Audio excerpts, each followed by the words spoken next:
Hey, you're here on the How to Review exclusively on the chain. This is Jeff. Today we are going to get into the Ripple case, SEC against Ripple, but focus primarily on what is one of the potential reasons for the timing of why the SEC is going after Ripple right now. Does it have anything to do with banks? Let's get into it. Let's start right now.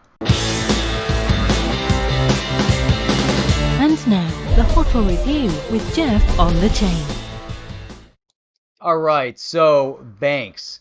This is an interesting one because if you think back to where the Bitcoin maxis, what was one of the things that they would focus in on when it came to XRP, when it came to Ripple?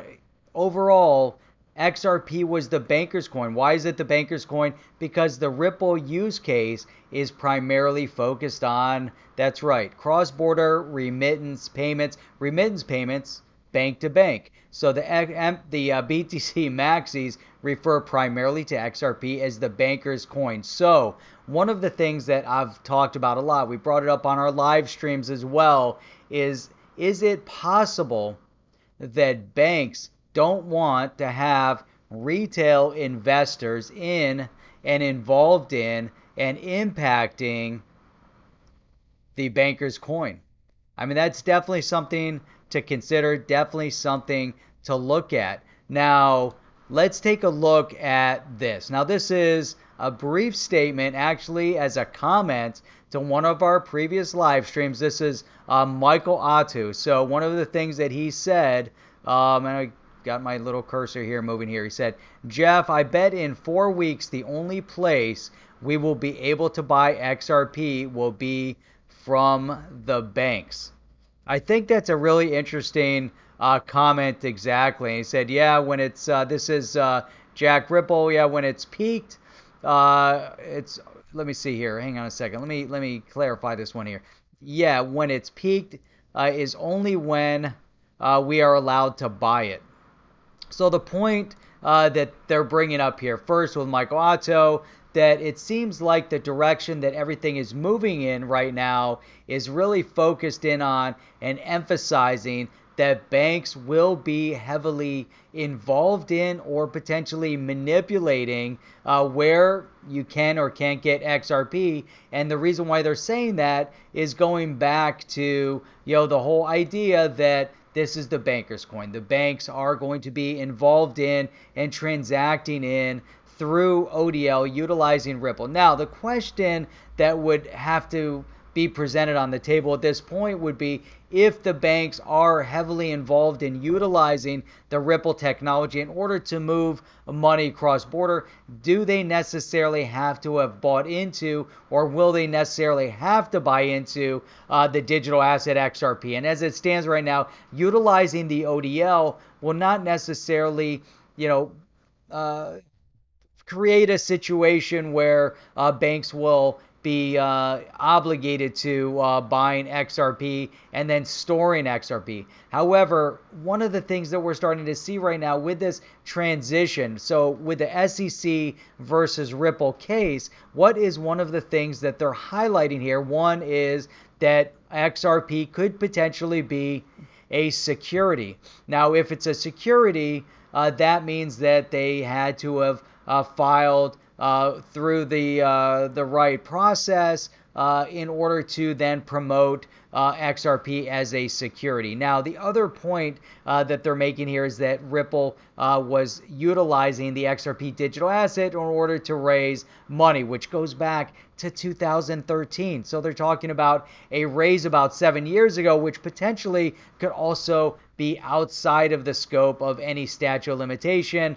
However, this is the focus. So again, the focus here is the timing. Why now? Why is it happening when Brian Brooks just a few weeks ago had actually mentioned that they're looking to establish regulatory clarity within 6 weeks or so, which would put us maybe mid to end of January, beginning of February 2021. So this becomes very interesting, the timing of the rollout of the SEC case against Ripple. Now, one of the things we've covered on the live stream is that Ripple is actually a very unique case in the space. And it's also very critical because this is something, it's like a cloud hanging over the head of the crypto space with this unknown variable as to whether or not XRP is a security or not. Many of the banks in the space may be holding back and not actively getting involved in the utility of the ODL and the use of the Ripple platform, maybe because there is a lack of clarity over whether or not XRP is indeed a security or not, and whether or not they're going to be able to really use the solution as it needs to be used in order to easily and quickly move their clients' money, from point A to point B, one country, client in country A to client in country B. Now, as Michael was bringing up, and then Jack Ripple was mentioning as well in his comment, was that the banks, the financial institutions, may very well want and understand the technology that Ripple is presenting, and also understand the importance and significance of not just the XRP ledger, but also XRP as a digital asset that allows for very quick, meaning in 4 seconds or less, settlement of the movement of that financial asset very quickly, and it's done transparently. And the XRP ledger technology has a lot of other critical elements that are important for the financial institutions, for the banks, in the whole movement of money. And one of those things that Ripple had rolled out, which is ODL, again, which is the on-demand liquidity. So this goes back to the premise: do the banks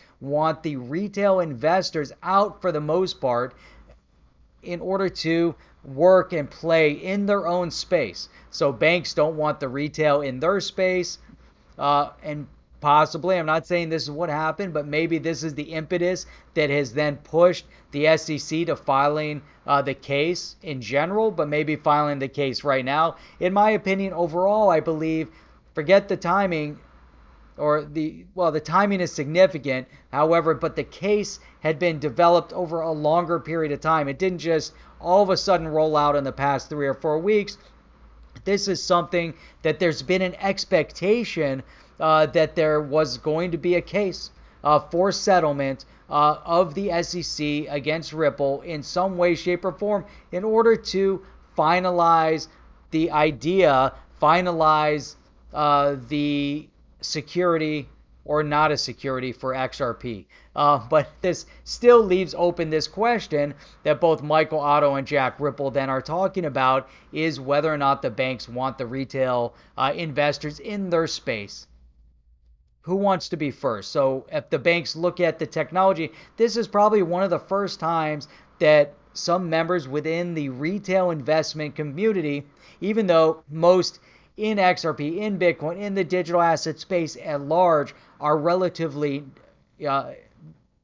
early in this investment asset, in this asset class. They're very early in the investment and actually coming before most of the financial institutions and most of the banks.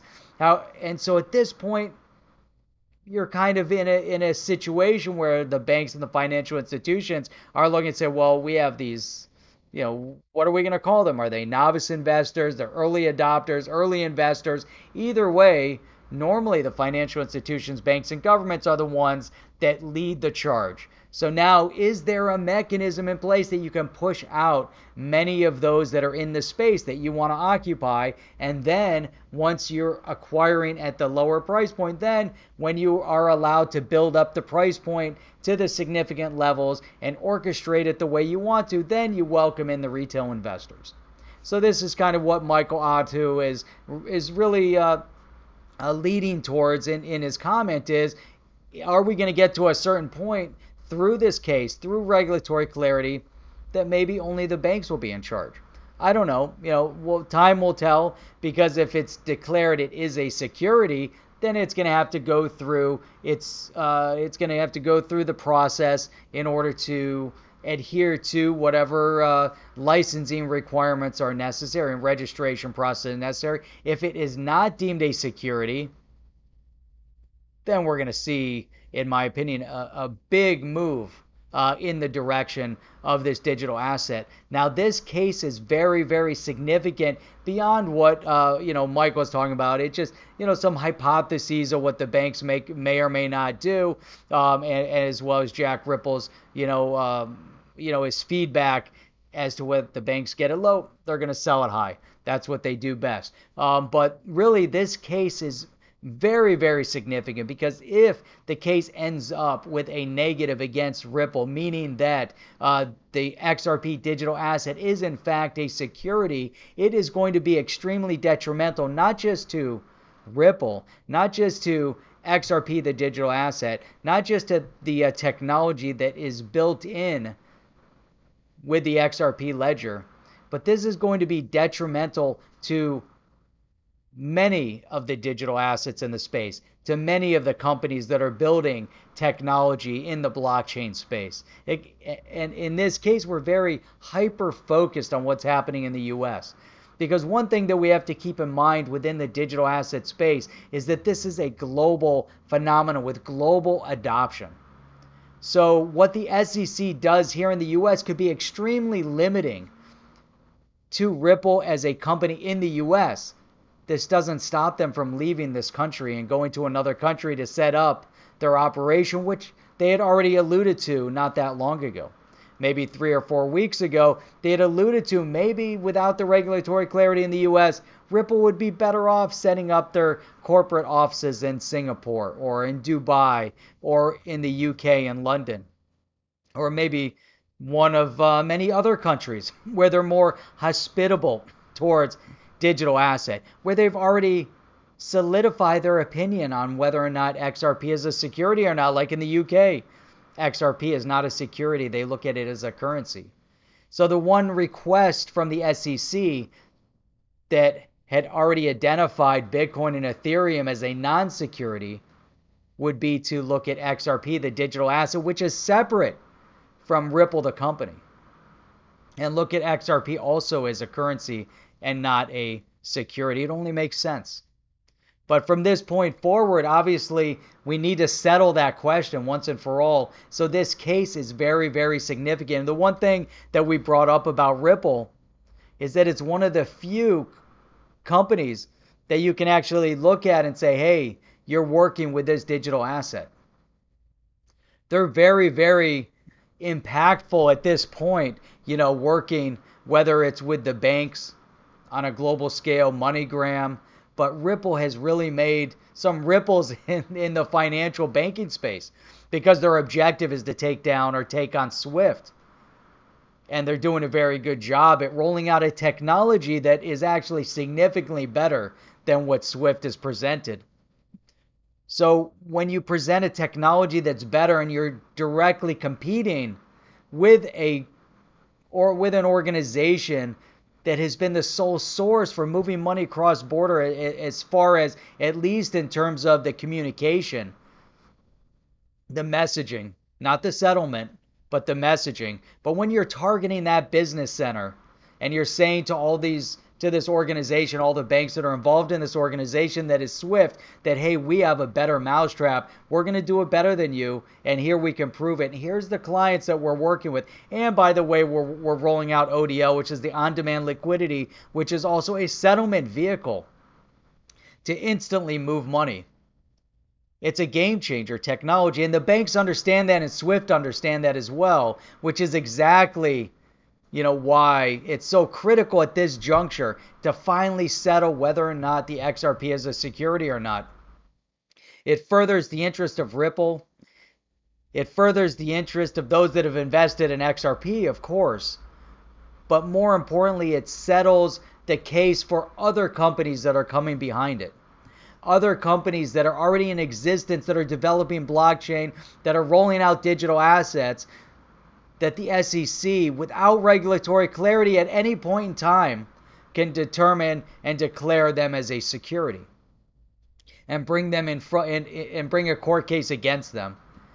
And the timing right now is critical for Ripple because you can't have this cloud hanging over your head indefinitely without understanding or knowing whether or not the XRP is a security or not. The case has to be finalized. And we need that clarity. And the fact is that they're going to be establishing regulatory clarity for the digital asset space. How can you establish regulatory clarity if you have the dockets with cases with important details, like whether or not XRP is indeed a security and whether or not Ripple rolled out XRP and sold it as a security when they shouldn't have?